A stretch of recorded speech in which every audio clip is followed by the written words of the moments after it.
There's a royal banner given for display to the soldiers of the King. As an ensign fair we lift it up today, while as ransomed ones we sing. Hi! Muli ito si Brother Michael at ngayon po ay magtatalakay tayo ng isang paksa na napapanahon. At itong video pong ito ay para po sa mga magulang natin o kaya sa mga magiging magulang na, yung mga meron ng anak at nagbabalak na magkaroon ng anak, para po sa inyo itong mensaheng ito. At ngayon po, malapit na ang pasukan at popular ang salitang tinatawag nating homeschooling. At marami nga mga parents, mga magulang nagtatanong, paano sila magtuturo? Paano ba namin sisimulan ang pagtuturo? So, sa mga teacher, madali lang. Pero, sa mga magulang, sa mga magiging parents pa lang, ay paano ba magtuturo? Lalo na ang paksa na ating tuturo ngayon, kagaya ng paksang How to Teach Values Formation. So, ito po ay isa sa mga kinakailangan dahil ngayon, nung mga nakaraang mga school year sa school, ay maraming mga estudyante tayo na medyo nagbabago na ang mga behavior, mga pag-uugali. Kaya yung mga teacher natin, mga guro sa mga eskwelahan, medyo namumroblema din paano iaayos ang pag-uugali ng mga kabataan, ng mga estudyante natin. At siyempre, lalo na yung mga parents, no? Yung mga magulang na maraming trabaho at ngayon dahil sa quarantine period pa rin tayo ay sasailalim sa kanilang pagtuturo ang kanilang mga anak. So paano nga ba magturo ng values formation sa mga anak natin? Una, isa lang, no? Isang paraan na ating dapat bigyan ng pansin ang mga anak natin. Kung tayo ay magtuturo ng values formation, dapat ay meron tinatawag na prayer, dasal. Pray first. Magdasal muna tayo. Isa yan sa mga pamamaraan natin. Paano magtuturo ng values formation? Siyempre, manalangin. Kagaya na sinasabi sa aklat po ng Pilipos, Kapitulo 4, talatang 6. Philippians chapter 4, verse 6. At ito po ang sinasabi ni Apostol Pablo sa mga taga-Pilipos. Be anxious for nothing, but in everything, by prayer and supplication, with thanksgiving, let your request be made known to God. So yan, unang-una, kapag magtuturo tayo ng values formation, isasama natin yung mga anak natin. Lalo na ngayon, nasa bahay tayo. Malaki ang panahon, marami tayong panahon sa mga anak natin na maturuan sila ng values formation, siyempre sa pamamagitan muna ng panalangin, prayer. Pray first. Pagka nakita ng mga estudyante, ng mga anak natin na tayo ay nagdarasal, pinangungunahan natin ng panalangin, ang mga anak natin ay susunod. Then, siyempre, turuan na rin natin sila ng panalangin. So, kapag ang isang tao ay nagdarasal, iba ang pakiramdam at iba ang nagiging kanyang mindset na naibabago yung kanyang pananaw sa buhay. Na mayroong lumikha sa kanya at may nagmamahal sa kanya at yayakapin niya ito. Yan, no? Yung dahil sa siya ay nagpe-pray. Meron tayong mga kaibigan, di ba? 5 beses kung manalangin sa isang araw. Madaling araw, basta tanghali, hapon, paglubog ng araw, gabi. So, madalas manalangin. At kagaya ng sinabi ng ating Pangulo, di ba? Si President Duterte nung nagkaroon nung sumabog, no, nagsimula pa lang ang COVID-19 sa bansa natin, nanawagan na si Presidente Duterte, di ba? Manalangin. At marami ang mga nananalangin na mawala itong COVID-19. So, prayer sa lahat ng pagkakataon. Kagaya na sinabi ni Apostol Pablo, di ba, sa mga taga-Pilipos, huwag kang mabahala, huwag matakot sa mga bagay-bagay, no? O sa mga anumang bagay. Minsan kasi meron tayong mga bagay na kinatatakutan. Kagaya na ito, yung pagtuturo. 'Di ba? May mga issue na lumabas. Paano kami magtuturo, 'di ba? Dapat sa mga teacher lang. Kasi nga hindi tayo nasanay. Nasanay tayo na yung mga anak natin, dinadala natin sa eskwelahan, iniiwan natin doon at doon na pumapasok at mabigyan lang natin ng baon. Pero this time, dahil homeschooling, ay tayo ang magtuturo sa kanila ng values formation. At malaking bagay ito na tayo mismo mga magulang ay magturo sa kanila. Gaya na sinasabi ni Apostol Pablo sa mga taga-Pilipos, huwag mabahala sa mga anumang bagay, kundi manalangin. Manalangin tayo na may pasasalamat. Isang pasasalamat ito na tayo ay mayroong pagkakataon sa mga anak natin na turuan natin sila ng values formation. Yan ang una natin gagawin. At may kikintal natin, may tatanim natin sa kanila ang magandang pagpapahalaga sa buhay. Kapag tayo nakikita sa atin ang prayer, tapos sila rin magpipray din. Lead them. Ayan, yan. Isa yan. So, pray first. Isa yan. Pangalawa, mind conditioning. So, ayan. Mind conditioning. Kagaya na sinasabi sa Proverbs chapter 9 verse 10. The fear of the Lord is the beginning of wisdom, and the knowledge of the Holy One is understanding. So, dito makita natin, mga ka-devotional, na ang pagkatakot sa Panginoon ay simula ng karunungan. Karunungan. Knowledge. Di ba? Di ba? Meron ang kawikaan tayo. Knowledge is power. Di ba? So, ang karunungan ay saan nagbumula daw? Sabi sa aklat ng Proverbs, chapter 9, verse 10, nagsisimula sa takot. Di ba? Kapag natakot sa Panginoong Diyos, ang isang tao, dito siya merong yung kanyang kaisipan, na kondisyon, na meron siyang takot sa Panginoong Diyos, ang laki ng impact nito sa mga kabataan natin. Talagang mabibuild up natin sa kanila ang values formation. Diyan magsisimula yung hindi siya gagawa ng masama, hindi siya mangungupit. Mga simpleng nangyayari sa bahay, di ba? Mangungupit, o kaya ibubuli niya yung kanyang kapatid o yung kanyang kaibigan sa labas. Dahil naiseset natin ang kanyang kaisipan na matakot sa Panginoong Diyos. Fear of the Lord. Merong mind conditioning na ginagawa tayo, di ba? Tayo rin naman. Tayo rin mga magulang, dapat tayo ganun din. Nakikita sa atin na tayo ay merong takot sa Panginoong Diyos. Kasi kung wala tayong takot sa Panginoong Diyos, o kung ano yung mga gagawin natin, yung mga salita natin, di ba? Yung mga bukang bibig natin, kagaya ko, lumaki sa lugar na medyo may kaguluhan, sa Tondo. Ano mga salita doon, talaga yung bukang bibig doon, talagang parang common lang sa kanila kung magsalita ng mga bad words, di ba? Pero kapag tayo ay na kondisyon ang ating kaisipan, natakot tayo sa Panginoong Diyos, umaayos, bumubuti ang ating pamumuhay, bumubuti ang ating pananalita, bumubuti ang ating pag-uugali, di ba? Mind conditioning. So, dapat gano'n, no? Una, manalangin tayo. Pangalawa, yung mind conditioning. Dapat ang pagkatakot sa Panginoong Diyos. Kinukondisyon natin ang ating anak na matakot sa Panginoong Diyos. At kasunod na nito, ang pagbabago ng magandang pag-uugali. Yan, no? So, pangalawa yan. Pangalawang pamamaraan, paano tayo magtuturo ng values formation sa mga anak natin? Kinakailangan turuan natin silang matakot sa Panginoong Diyos.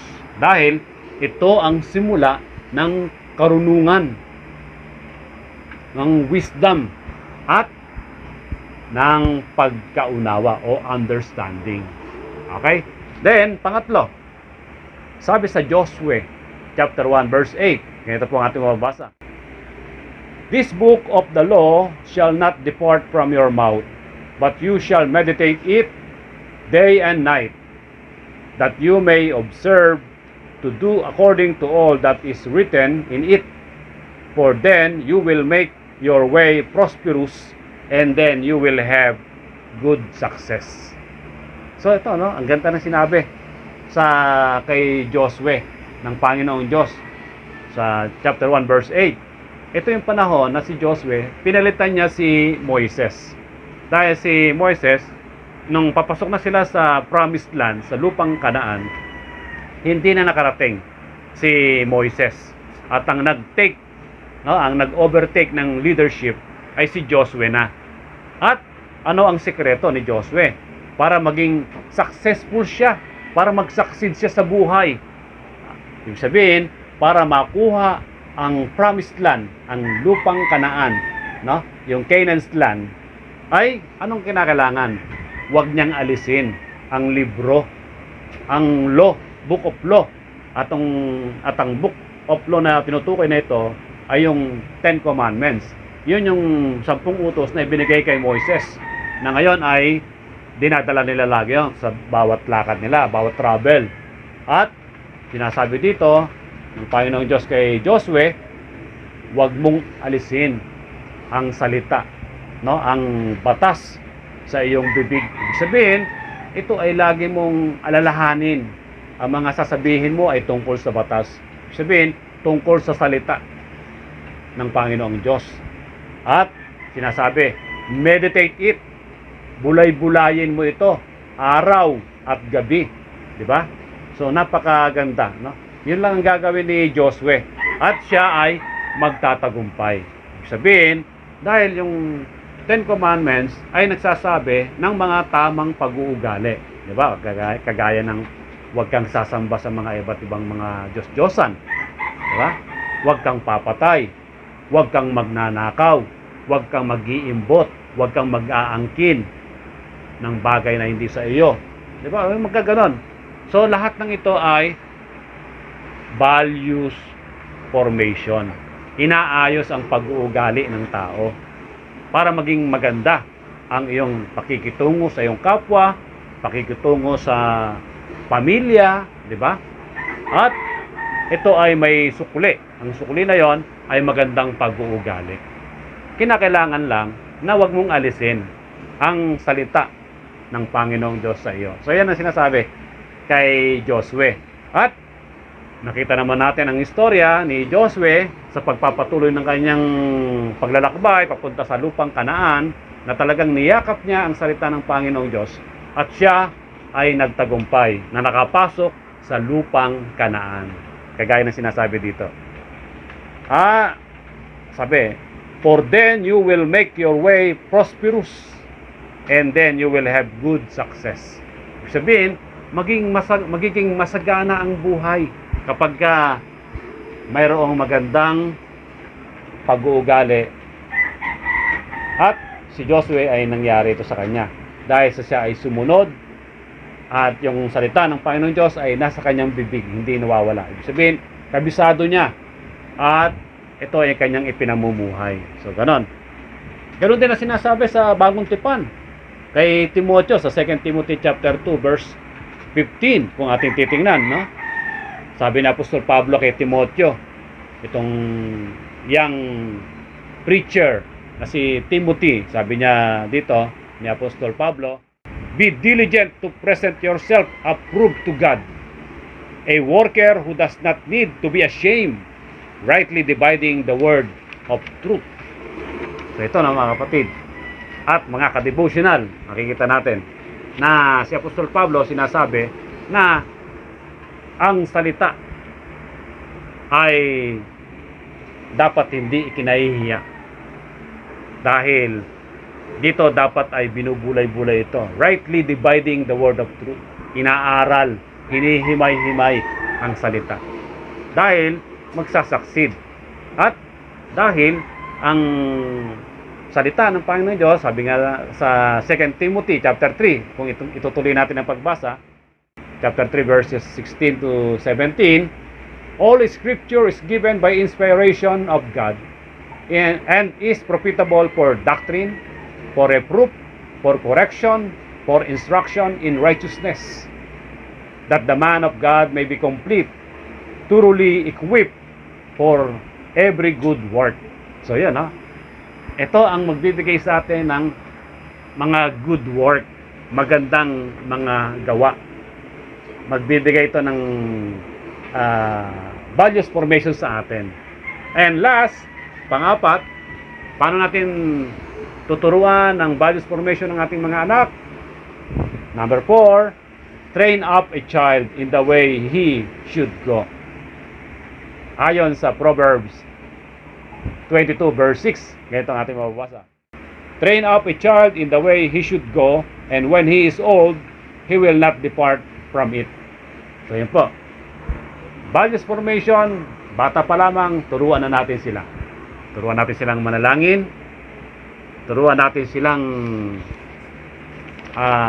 yung mind conditioning natin sa kanila na matakot sila sa Panginoong Diyos. At yung salita ng Panginoong Diyos ay lagi nating binubulay-bulay sa kanila. Ang Biblia, inaaral natin sa kanila. At ito yung panghuli. Train up a child in the way he should go. Saan ba natin sila dadalhin? Ano ba ang gusto natin sa kanila na maging ano sila pagdating ng araw? Maging mabuti? Mag-succeed? O kapahamakan? O mapariwara? Diba? So, tayo mga magulang, siyempre ang gusto natin ay ma-build up natin sa kanila ang magandang pag-uugali. Dahil kaakibat na nito, kasunod na nito, ang pagtagumpay sa buhay. Diba? Pag isang tao, kahit saan mapunta, kung maganda ang kanyang pag-uugali, marunong siyang makisama, marunong makitungo, diba? Maayos ang pananalita, hindi nanlalamang sa kapwa, hindi nanloloko, hindi sinungaling. Yan po yung mga pinagkakatiwalaan ng mga tao. At aangat ang kanyang kalagayan sa buhay, sa pamilya, at maging sa kabuhayan niya. So, yan po mga kapatid at mga ka-devotional, kinakailangan nating turuan ng values formation ng ating mga anak habang nasa homeschooling, habang nasa bahay at tayo ang gumagabay sa kanila. Kaya yung mga parents, ikaw na magulang o magiging magulang pa lamang, magiging parent pa lamang, ito ang mga dapat alalahanin. Una, sabi natin, pray. Pray first. Pangalawa, mind conditioning. Pangatlo, set an example. No, dapat ay maging halimbawa tayo sa kanila. Ano yung halimbawa na yon? Inaaral natin ang Biblia, ang salita. Dahil ito ang magdadala sa atin, maghatid sa atin ng tagumpay. At kapag naiset na natin ang example sa kanila, ituro na natin sa kanila ang kung ano ang gusto natin na sila ay maging ano pagdating ng araw. Okay? So, train up a child in the way he should go. Muli, ito si Father Michael. Thank you. There's a royal banner given for display to the soldiers of the King. As an ensign fair we lift it up today, while as ransomed ones we sing. Marching on and on, marching on and on, for Christ count everything but loss, for the King of Kings will toil and sting beneath the banner on the cross.